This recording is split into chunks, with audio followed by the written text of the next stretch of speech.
तो आर्यों के भौगोलिक विस्तार के बाद हम इनके सामाजिक विकास को समझने का प्रयास करें।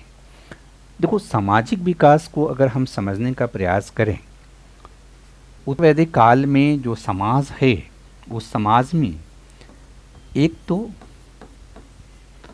आर्य लोगों का समाज है ना, यानी आर्य जिन्होंने वैदिक संस्कृति का निर्माण किया, और दूसरा अनार्य लोगों का समाज है जो कि भारत के मूल निवासी हैं। अब आर्यों का जो समाज था, ये प्रारंभ में पूरी तरह से समतामूलक समाज है ना।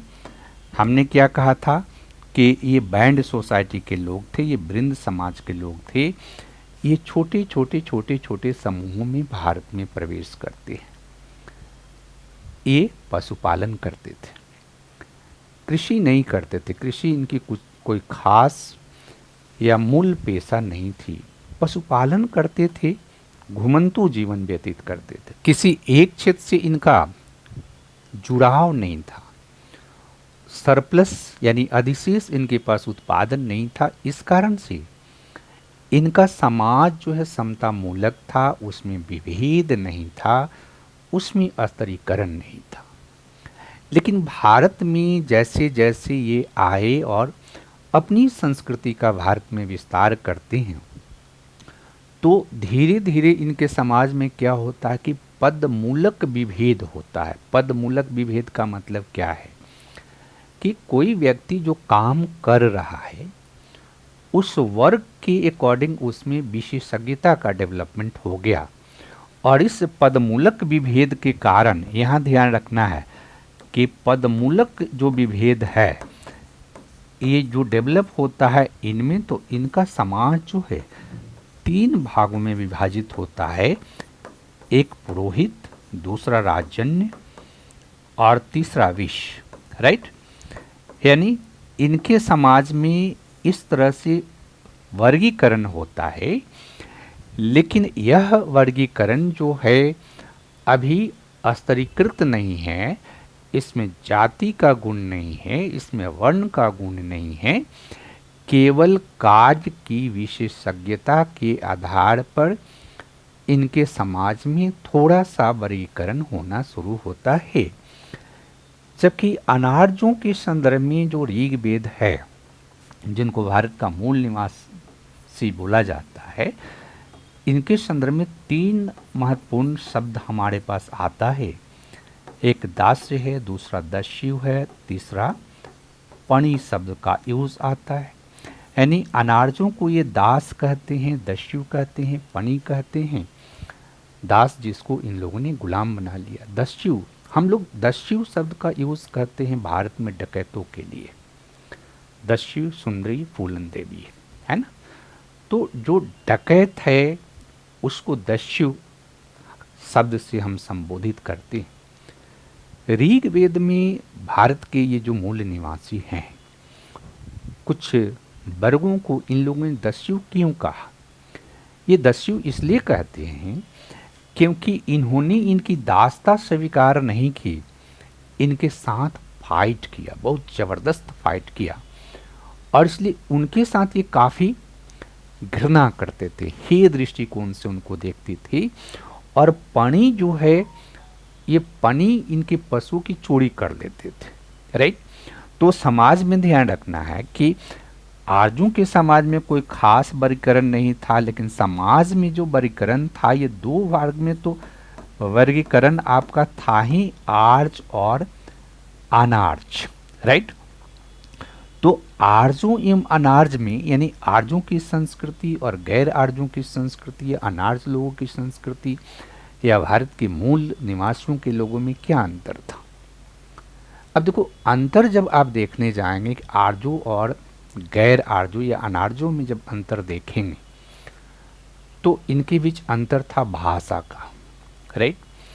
आर्य संस्कृत भाषा बोलते थे, अनार्य ऑस्ट्रो एशियाटिक भाषा समूह से संबंधित थे, क्योंकि ऋग्वेद में मुंडारी भाषा जो है, उस भाषा का एक बहुत प्रमुख शब्द ऋग्वेद में दिखाई देता है, गंगा।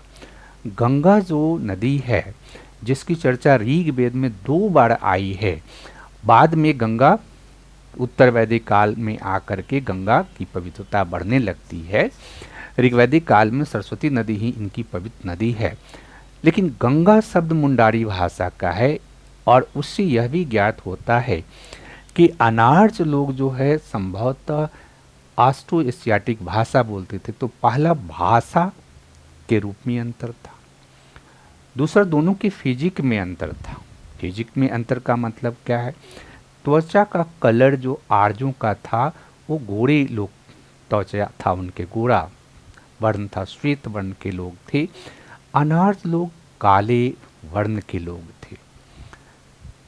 हाइट जो है, ऊंचाई जो है, इन शरीर की ऊंचाई जो आर्यों की थी वो लंबे थे, अनार्य लोग अपेक्षाकृत छोटे थे। आर्यों की नाक उठी हुई थी, अनार्यों की नाक चिपटी थी। और जैसा कि हमने कहा भाषाई अंतर है, तो इसीलिए ये मधुर अपनी भाषा को कहते हैं और इसको कठोर भाषा कहते हैं। संस्कृति के रूप में आप विभेद देखोगे तो संस्कृति के रूप में आर्य जो है यज्ञ करते थे और अनार्य लिंग पूजक थे। तो दोनों में सांस्कृतिक विभेद भी था, राइट। और आर्यों की जो मृदभांड थी वो ओशिपी थी, अचर कलर पॉटरी, और गैर आर्य जो है ब्लैक एंड रीड वेयर का उपयोग करते थे, यानी लाल काला जो मृदभांड है उस लाल काले मृदभांड का उपयोग करते थे। इस तरह से आप देखिए कि इनकी जो समाज में जो है जो वर्गीकरण आरंभ हुआ, और यहाँ अनार्य तो अलग थे ही। बाद में जब ऋग्वैदिक काल का अंतिम जो समय है, उस अंतिम समय में इन लोगों ने इनको दिया दर्जा शूद्र का, राइट, इनको बना दिया शूद्र। और अपनी ये तीन जो थे, इससे पुरोहित से ब्राह्मण, राजन्य से क्षत्रिय और विश्व से वैश्य, वर्गीकरण इधर हो गया। फिर यहाँ शूद्र आ गए और इसकी जो परिकल्पना है, इसको सैद्धांतिक आधार देने के लिए इन लोगों ने क्या किया कि ऋग्वेद के 10वें मंडल में पुरुष सूक्त में वर्ण व्यवस्था की परिकल्पना प्रस्तुत की और वर्ण व्यवस्था की उत्पत्ति का एक सिद्धांत प्रतिपादित किए कि आदि पुरुष के मुख से ब्राह्मण की उत्पत्ति, भुजा से क्षत्रिय की उत्पत्ति, और जंघा से वैश्य की उत्पत्ति और पैर से शूद्र की उत्पत्ति, और इनके बीच विभाजन करने का प्रयास भी करते हैं। तो एक तो समाज में ये इनका सामाजिक विकास देखने को मिलता है। दूसरा कि जैसा कि हमने पहले भी कहा कि ये पितृसत्तात्मक व्यवस्था में विश्वास करते, लेकिन पितृसत्तावाद में विश्वास के बावजूद अभी स्त्रियों की स्थिति अच्छी है ना? क्यों अच्छी है? तो स्त्रियों को राजनीतिक न्याय प्रक्रिया में भागीदारी थी। वो इनकी राजनीतिक जो संस्थाएं थी, सभा समिति विदत, उसकी सदस्य बनती थी और उसमें निर्णय में भागीदारी उनकी होती थी। स्त्रियों को शिक्षा प्राप्त करने का अधिकार था और हमने कहा कि 8वें मंडल यानी ऋग्वेद के 8वें मंडल की रचना स्त्रियों ने की है। स्त्रियां जग में भाग ले सकती थी, स्त्रियां सार्वजनिक समारोह में भाग ले सकती थी, स्त्रियों को संपत्ति का अधिकार था, क्योंकि ऋग्वेद में दंपति शब्द आया है जिसका मतलब होता है कि पति पत्नी दोनों मिलके घर के मालिक होते हैं। स्त्रियों को विवाह साथी के चयन का अधिकार था, नियोग प्रथा का अधिकार था, और एडल्ट होने पर ही विवाह होता था, यानी मैरिज विवाह जो है उनका वयस्क होने पर होता था। सती प्रथा का साक्ष्य नहीं मिलता है। तो एक तरह से आप देखिएगा युद्ध में स्त्रियां भाग ले सकती थी। एक और बहुत महत्वपूर्ण यहाँ पर विशेषता है कि ऋग्वैदिक आर्यों के समाज में स्त्रियां युद्ध में भाग ले सकती थी, राइट, यानी स्त्रियों को काफ़ी स्वतंत्रता था। और चूंकि इनका समाज ही ऐसा था, जनजातीय समाज था, कबीलाई समाज था, संसाधन इनके पास बहुत कम था, तो स्त्रियां जो है एक तरह से स्वतंत्र रूप से और समानता का दर्जा उन्हें प्राप्त था। लेकिन कुछ उनका साथ जो है अंतर भी था, कुछ उनकी जो सामाजिक स्थिति थी वो पुरुषों से निम्न भी थी, क्योंकि इनका समाज एक्चुअली पितृसत्तात्मक था। ये ज्वाइंट फैमिली में विश्वास करते थे, यानी संयुक्त परिवार प्रथा था, और उस संयुक्त परिवार प्रथा के अंतर्गत परिवार का मुखिया जो है वो पुरुष ही होता था, जिसको कुलपा कहते थे। और पुत्रों की उत्पत्ति की कामना की गई है। पुत्रियों की उत्पत्ति की कामना ऋग्वेद के मंत्रों में नहीं मिलती है, तो एक पितृसत्तात्मक व्यवस्था होने के कारण स्त्रियों की स्थिति पुरुषों के समकक्ष तो नहीं थी, बट उनकी स्थिति अपेक्षाकृत अधिक थी। तुलनात्मक रूप से हम कहें तो उनकी स्थिति जो है उत्तर वैदिक काल की अपेक्षा अधिक अच्छी थी। अब देखिए कि उत्तर वैदिक काल में क्या होता है। एक तो हम लोगों ने कहा कि ऋग्वेद में क्या होता है कि वर्ण व्यवस्था की उत्पत्ति होती है, राइट। लेकिन वर्ण व्यवस्था अभी मजबूत नहीं है। उत्तर वैदिक काल में वर्ण व्यवस्था की मजबूती की प्रक्रिया शुरू होती है। कैसी? तो वर्ण व्यवस्था में वर्ण धर्म का कॉन्सेप्ट आता है। वर्ण धर्म का कॉन्सेप्ट का मतलब क्या है कि वर्णों के कामों का जो बंटवारा किया गया था वो ऋग्वेद में वो प्रभावी नहीं था। उत्तर वैदिक काल में आता है कि वर्ण आपका जो है उसकी अनुरूप आपका धर्म है ना। तो ब्राह्मण का धर्म क्या है? शिक्षा प्राप्त करना, शिक्षा प्रदान करना, जग कराना, जग करना, दान देना, दान लेना, ये 6 प्रमुख काम ब्राह्मण का है। ये उत्तर वैदिक काल में ये धर्म के साथ जोड़ दिया गया। क्षत्रियों का कार्य है युद्ध करना, शासन करना, रक्षा करना। वैश्य का काम है उत्पादन करना, और शूद्रों का काम है सेवा करना। अभी भी ये रिजिड नहीं है, अभी भी वर्ण में परिवर्तन संभव है। जैसा कि विश्वामित्र जो कि क्षत्रिय थे वो ब्रह्मर्षि कहलाए, विदुर जो कि शूद्र में पैदा हुए थे और ब्राह्मण कहलाए। तो ऐसा नहीं था कि वर्ण इतना कठोर हो गया कि अब वर्ण में परिवर्तन ही संभव नहीं है। लेकिन ये परिवर्तन अपवाद स्वरूप ही हो रहा, क्योंकि वर्ण धर्म पर जोर दिया जा रहा है, और वर्ण धर्म पर जो जोर दिया जा रहा है उसमें यहाँ से शूद्रों की स्थिति निम्न होती है। कैसे निम्न होती है? तो उनका काम सेवा का काम है ना। लेकिन सेवा में भी, सर्विस में भी जो अच्छी सर्विस है, जैसे शिक्षा प्रदान करना भी सेवा का ही काम है, लेकिन ये शूद्रों का काम नहीं है। यानी शूद्रों को शिक्षा से वंचित रखने की प्रक्रिया जो थी ये लेटर वैदिक पीरियड में होती है। कैसे शुरू होती है लेटर वैदिक पीरियड में? तो लेटर वैदिक पीरियड में आश्रम व्यवस्था की संकल्पना का डेवलपमेंट होता है। हालांकि इस समय अभी तक 3 ही आश्रम विकसित हुए, ब्रह्मचर्य आश्रम, गृहस्थ आश्रम, वानप्रस्थ आश्रम। बाद में संन्यास आश्रम का डेवलपमेंट हुआ। लेकिन ब्रह्मचर्य आश्रम में शिक्षा प्राप्त करने के लिए गुरुकुल में प्रवेश करता था बच्चा, तो जगोपवित संस्कार जो है शूद्रों का नहीं हो रहा, ठीक है। यानी शूद्रों को शिक्षा से वंचित कर दिया गया, और जो शिक्षा थी वो शिक्षा में धर्म की शिक्षा थी, कर्म की शिक्षा थी, और व्यवहारिक ज्ञान की शिक्षा थी, राइट। तो ये शिक्षा शूद्रों को नहीं दी जा रही है। यहाँ से शूद्रों में अपात्रता का डेवलपमेंट होता है।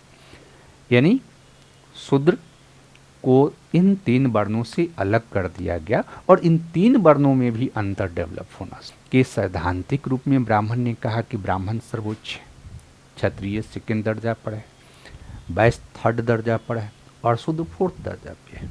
तो यहाँ से क्या होती है कि शूद्रों की स्थिति थोड़ी सी खराब होने लगती है। दूसरा यहाँ पर ध्यान रखना है कि चूंकि अब यहाँ कृषि मूल पेशा बन जाता है, तो कृषि जब मूल पेशा बनता है तो अब समाज में संसाधनों को लेकर के प्रतिस्पर्धा होती है, और संसाधनों को लेकर जो प्रतिस्पर्धा होती है उस प्रतिस्पर्धा में एक ब्रह्मचर्य संघर्ष भी होता है, ब्रह्म क्षत्र संघर्ष होता है, ब्राह्मण वर्सेस क्षत्रिय के बीच संघर्ष, और ब्राह्मण क्षत्रिय वर्सेस वैश्य और शूद्र के बीच संघर्ष। और ये संघर्ष आगे की ओर बढ़ता है।